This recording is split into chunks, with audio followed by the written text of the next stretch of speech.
Assalamualaikum warahmatullahi wabarakatuh. Salam sejahtera untuk kita semua. Perkenalkan, nama saya Muhammad Fartamzah, NIM 1812011053. Nah, di sini saya akan memberitahu bahwa ada 7 tanaman yang sering jadi bahan baku industri kosmetik. Nah, kemajuan industri kimia dan farmasi memungkinkan penggunaan bahan sintetis untuk produk kecantikan modern. Namun, saat ini tren masyarakat ingin menggunakan kosmetik seaman mungkin, yang berarti berbahan alami.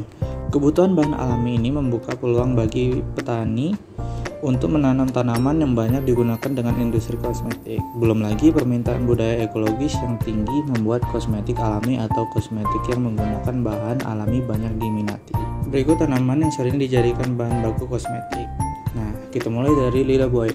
Tanaman ini sebagian besar dikenal karena khasiat penyembuhannya dan sering digunakan dalam industri farmasi, tetapi juga sering ditemukan di beberapa produk kosmetik.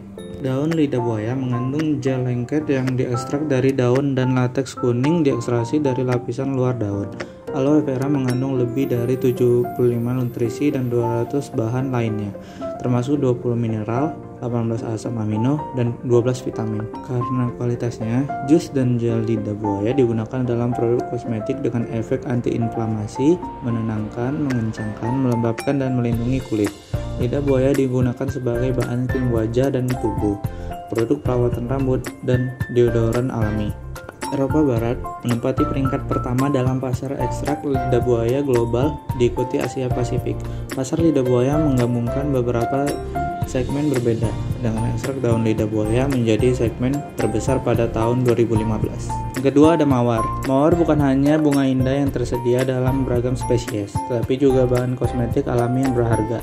Minyak mawar mengandung vitamin C tinggi dengan sifat sangat melembabkan. Amerika Serikat dan Australia adalah pengekspor minyak mawar terbesar.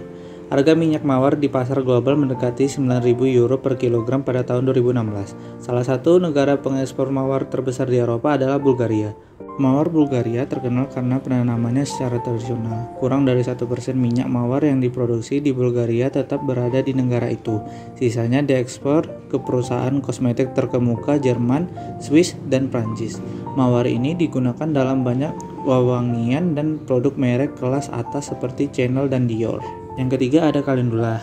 Kalendula dapat mengurangi kemerahan dan menyembuhkan kulit. Semakin banyak petani dengan lahan pertanian yang tidak begitu luas membudidayakan tanaman obat, salah satunya kalendula karena tidak membutuhkan banyak perawatan dan tidak membutuhkan karakteristik tanah tertentu. Selain itu, banyak permintaan kalendula untuk industri kosmetik Eropa terutama Jerman. Yang keempat ada lavender. Minyak lavender digunakan untuk melembabkan kulit. Selain aromanya yang wangi, sehingga cocok untuk berbagai produk parfum dan perawatan tubuh. Lavender juga memiliki sifat antiseptik.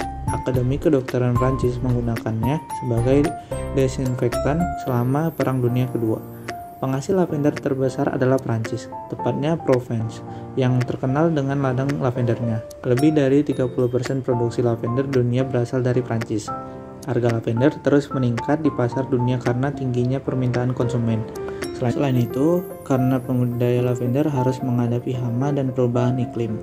Yang kelima ada jojoba. Jojoba sering digunakan sebagai bahan krim wajah karena minyak yang diekstrak dari tanaman tersebut memiliki khasiat mirip dengan sebum yang dikeluarkan kulit manusia. Jojoba juga meningkatkan elastisitas dan mencegah dehidrasi kulit sehingga sempurna untuk kulit sensitif atau sangat kering.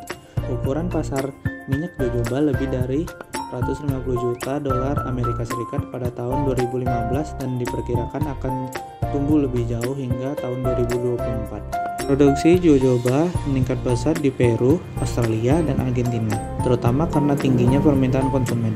Industri kecantikan merupakan segmen pasar terbesar minyak jojoba, menyumbang lebih dari 70% dari total keuntungan. Pasar terbesar minyak jojoba adalah Amerika Utara dengan hampir 40% dari volume global pada 2015, tetapi permintaan lebih kuat dari Asia, terutama Cina dan India. Yang keenam ada tea tree. Tea tree merupakan salah satu bahan utama yang digunakan dalam produk kosmetik untuk melawan jerawat dan merawat kulit jerawat.